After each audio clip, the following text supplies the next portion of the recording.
Hello दोस्तों, स्वागत है मेरे YouTube channel success mirror point by Pramod sir पे। जैसे कि आप लोग जानते हैं, पर डे हम लोग भारतीय संविधान के विषय में पढ़ते हैं।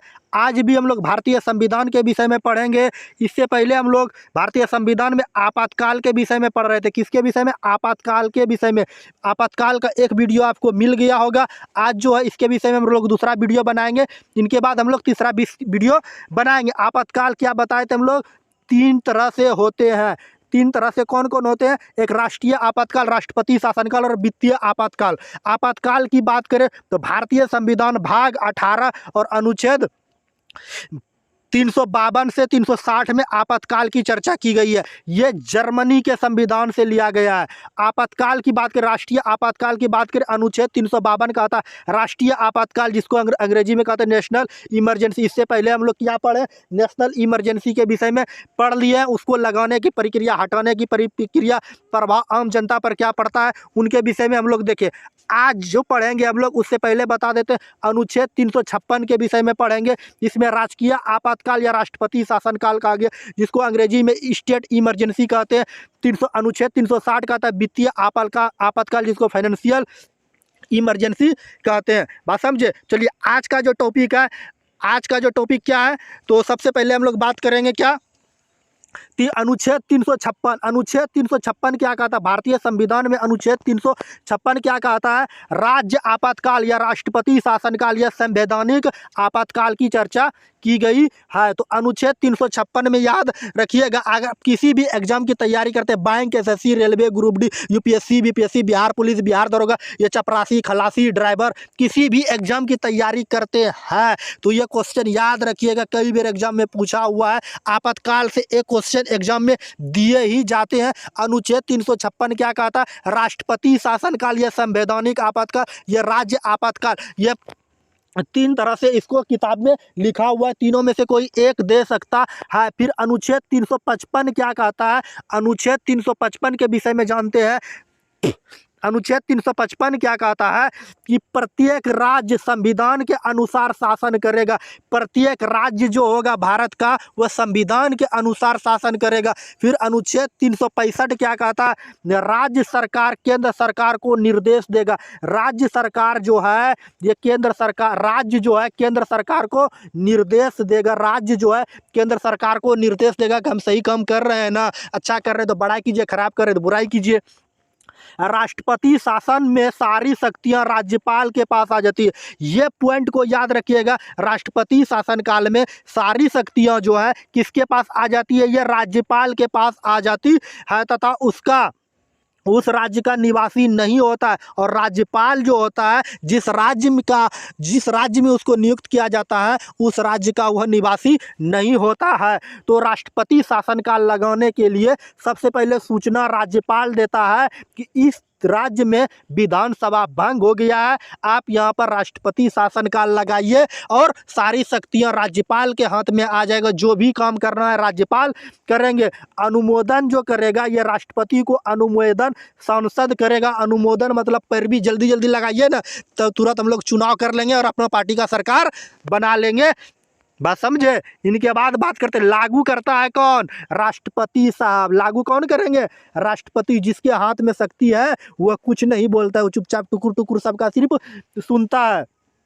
और मंत्रिमंडल, मंत्रिमंडल का मतलब होता है संसद। संसद जो है, ये जब संसद बोले लगाने के लिए, तो प्रत्येक 6 महीना में इसको पारित करना पड़ेगा कि वहाँ राष्ट्रपति शासनकाल लगना चाहिए या नहीं लगना चाहिए। संसद में भी बहस छिड़ेगा और उसे साधारण बहुमत से पारित करना पड़ेगा। 1/2 + 1, 6 माह में, 6 माह तक मान के चलिए। आज 1 जनवरी है, 1 जनवरी को लगाया गया है, तो जिस दिन 6 महीना पूरेगा उस दिन समाप्त हो जाएगा। फिर से संसद को अगर लंबे और लगाना है, देखा कि वहाँ लोकसभा का चुनाव नहीं हो पा रहा है, तो फिर से राष्ट्रपति साहब जो लगाएंगे, फिर से लोकसभा को क्या करना पड़ेगा? संसद जो है उसे 6 साधारण बहुमत से पारित करेगा। ये अधिकतम काम 3 साल तक कर सकता है, इससे ज़्यादा नहीं कर सकता है। लेकिन राष्ट्रीय आपातकाल में बताए थे वो अनंत काल तक चलेगा, उसका कोई अंत नहीं है। और वित्तीय आपातकाल में भी बताएंगे,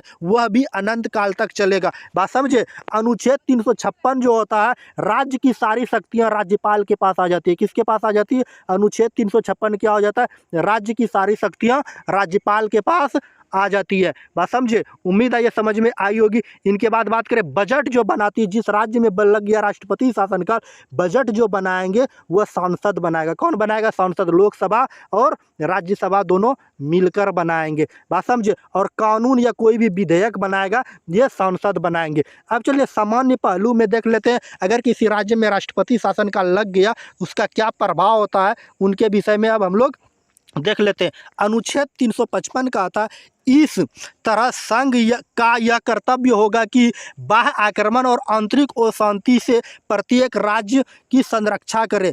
अब देखिए अनुच्छेद 355 क्या कहता है कि प्रत्येक राज्य मतलब केंद्र सरकार का यह कर्तव्य होगा, अगर किसी भी राज्य पर बाह्य आक्रमण हो जाए या आंतरिक अशांति हो जाए तो उसे क्या, उसका संरक्षण देने का काम कौन करेगा? केंद्र सरकार करेगा। बात समझे? इनके बाद चलिए नेक्स्ट पॉइंट को बात देखते हैं।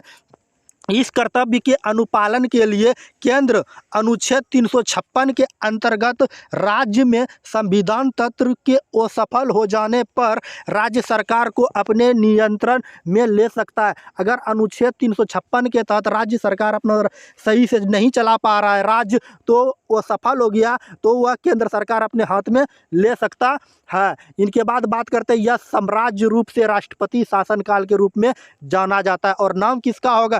केंद्र सरकार अपने हाथ में लिया, लेकिन नाम किसका हो जाएगा? राष्ट्रपति साहब का नाम हो जाएगा। इनके बाद चलिए नेक्स्ट पॉइंट देखते हैं, यदि किसी राज्य में संवैधानिक व्यवस्था छिन्न भिन्न हो जाता है या संवैधानिक तंत्र वो सफल हो जाता है तो उस राज्य के राज्यपाल के द्वारा भेजा जाता है राष्ट्रपति को सूचना। कोई रिपोर्ट या अन्य माध्यम के आधार पर केंद्रीय मंत्रिमंडल के सलाह पर राष्ट्रपति द्वारा उस राज्य में अनुच्छेद 356 राष्ट्रपति शासन का लगाया जा सकता है। अन्य माध्यम इसका व्यापक शब्द नहीं किया गया और अन्य माध्यम के लिए इसका व्यापक शब्द का प्रयोग नहीं किया गया। इसे मंत्रिपरिषद की विवेकाधीन शक्ति भी शामिल होती है और मंत्रिपरिषद की विवेकाधीन भी शक्ति शामिल होती है। और इसमें हाई कोर्ट और सुप्रीम कोर्ट के से भी सलाह ले सकते हैं और हाई कोर्ट और सुप्रीम कोर्ट जो होते हैं उनसे भी सलाह ले सकते हैं राष्ट्रपति शासनकाल लगाने के लिए। अब चलिए जानते हैं राष्ट्रपति शासनकाल लगाने की क्या प्रक्रिया है और कैसे लगाए जाते हैं, उनको हम लोग देख लेते हैं। एक इमेज के माध्यम से हम आपको समझाना चाहते हैं किस तरह से राष्ट्रपति शासनकाल लगाया जा सकता है भारत के किसी राज्य में। सबसे पहले तो 2 महीना का उसे टाइम दिया। अगर कोई भी राज्यपाल, राष्ट्रपति साहब यहाँ पर बैठे हैं, राष्ट्रपति बैठे और राज्यपाल जो है यहाँ से सूचना दिया कि बिहार में क्या होना चाहिए, अब यहाँ पे दल बदल बहुत हो रहा है, यहाँ पर राष्ट्रपति शासनकाल लगना चाहिए। तो अब 60 दिन के अंदर, अब यहाँ से यहाँ तक क्या हो गया, 60 दिन पुरता है। अब 60 दिन के अंदर क्या होगा कि अगर मान के चलिए आज बोलने के बाद अब क्या तुरंत थोड़ी पहुंच जाएगा उसके पास, तो अब जो है 2-4 दिन के पास राष्ट्रपति के पास सूचना पहुंचा। तो उससे पहले अब देखिए अभी जिस समय हम वीडियो बना रहे हैं, आज जो है 16 मार्च है, तो भारत में क्या हो गया, आचार संहिता लागू हो गया। जब आचार संहिता लागू हो गया तो लोकतंत्र जो लोकसभा जो विघटित हो गया, लोकसभा अब किसी काम का नहीं है। और 20 दिन पूर्व गया कि उस राज्य में लग रहा है कि बिहार में लग रहा है कि राष्ट्रपति शासन का लगना चाहिए। अब शेष बचा 40 दिन। 40 दिन के अंदर इलेक्शन कमीशन क्या करेंगे, ये लोकसभा का चुनाव करा लेंगे, ठीक ना। अब लोकसभा जैसे चुनाव कर लिया, अब शेष इसको 30 दिन का समय दिया जाएगा।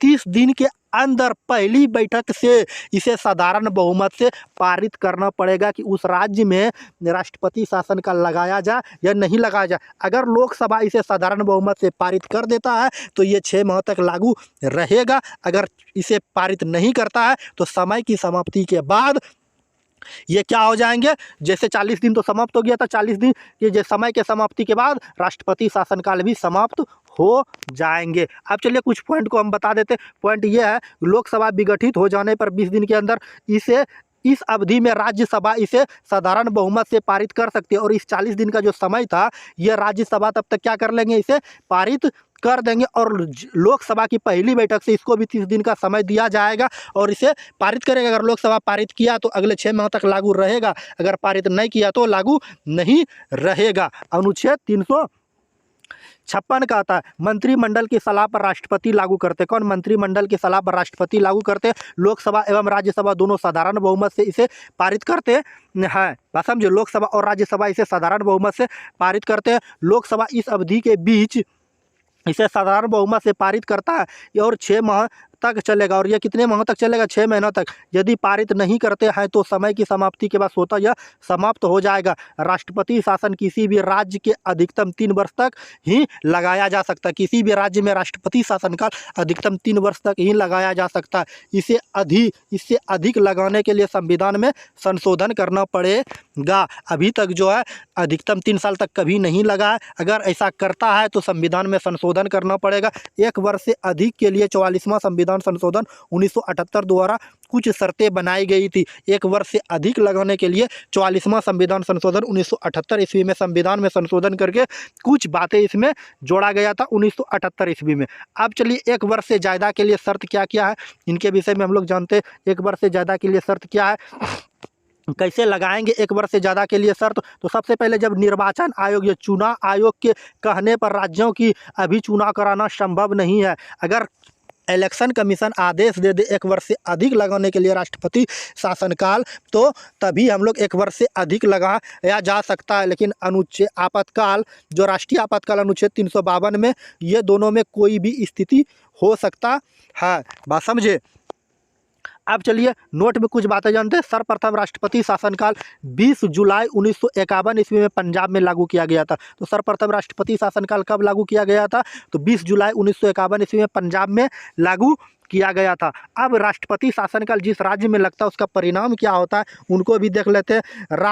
राष्ट्रपति राज्य सरकार के कार्यों को अपने हाथ में ले लेता है। राष्ट्रपति जो क्या हो जाएंगे? राष्ट्रपति साहब राज्य का जो भी कार्य राष्ट्रपति शासन का लगने के बाद राज्य की सारी कार्य अपने हाथों में ले लेंगे और राज्यपाल तथा अन्य अधिकारियों के द्वारा शासन चलाएगा। और राज्यपाल जो होंगे और वह उस जिले में जो भी IAS IPS है उसके द्वारा वह राष्ट्रपति शासन चलवाएंगे। जब राज्य के राष्ट्रपति शासन लागू हो तो राष्ट्रपति मुख्यमंत्री के नेतृत्व वाले मंत्रिमंडल को भंग कर देती है। राष्ट्रपति संसद के आदेशानुसार राज्य सूची के विषय पर कानून बनाती है। यह कानून राज्य के विधानसभा के गठन के बाद उसके स्वविवेक में रहता है यह कि राष्ट्रपति के द्वारा बनाया गया कानून को माने या न माने। नोट में बात करते हैं सर्वाधिक राष्ट्रपति शासनकाल का जो प्रयोग किया गया था कर्नाटक और यूपी में 10 बार, कर्नाटक में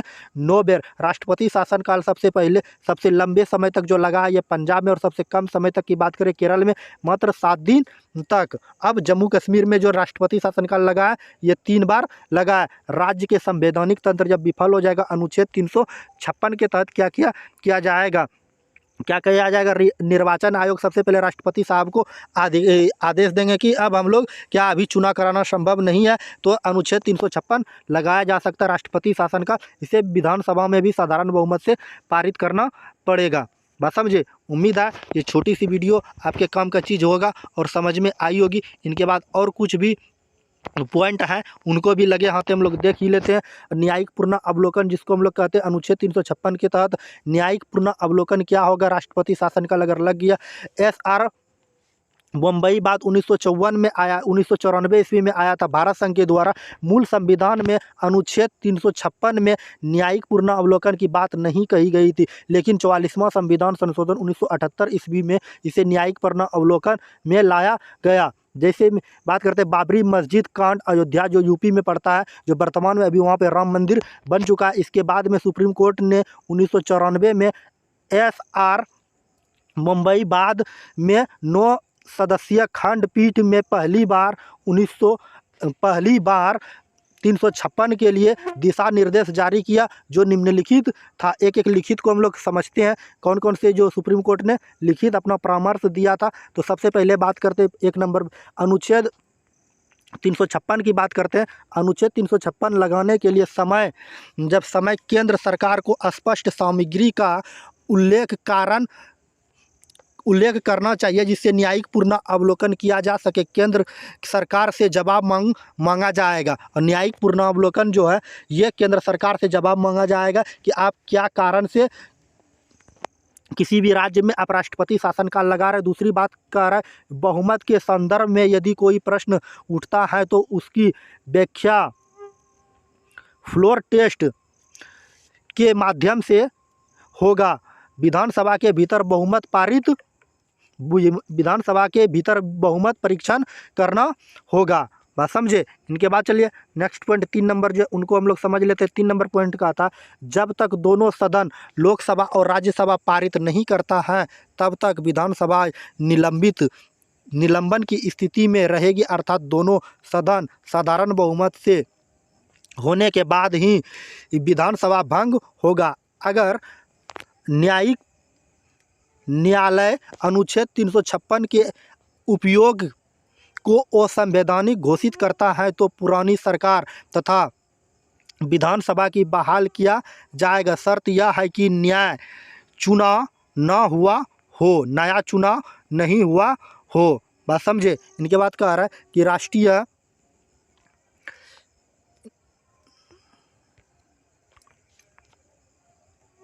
राष्ट्रीय आपातकाल के समय राज्य पर प्रभाव पड़ता है, लेकिन हाईकोर्ट पर या नागरिक या मौलिक अधिकार पर कोई प्रभाव नहीं पड़ता है। बात समझे। उम्मीद है ये छोटी सी वीडियो आपके काम का चीज़ होगा और समझ में आई होगी। अगर वीडियो अच्छी लगे प्यारे से छोटी सी वीडियो को हमारे लाइक कर दीजिएगा। लाइक करने के बाद प्यारे से छोटे से यूट्यूब चैनल को सब्सक्राइब कर लीजिएगा। सब्सक्राइब करने के बाद बेल आइकन का घंटी दिखेगा उसको जरूर दबाइएगा। अगर फेसबुक पेज पे देख रहे हैं तो वहाँ फॉलो जरूर से जरूर कर लीजिएगा। अगर अभी अपने दोस्तों के बीच शेयर नहीं किया तो शेयर जरूर से जरूर कर दीजिएगा। अगर आप इस चैनल पे नए हैं और इसका पीडीएफ चाहते हैं तो डिस्क्रिप्शन में पीडीएफ डाउनलोड करने का लिंक मिल जाएगा, या हमारे Telegram channel success mirror point by Pramod sir पे ज्वाइन करके वहाँ से पीडीएफ को भी प्राप्त कर सकते हैं। चलिए आज की क्लास को यहीं समाप्त करते हैं। मिलते हैं नेक्स्ट वीडियो में नेक्स्ट टॉपिक के साथ। जय हिंद, जय भारत। Okay, bye bye.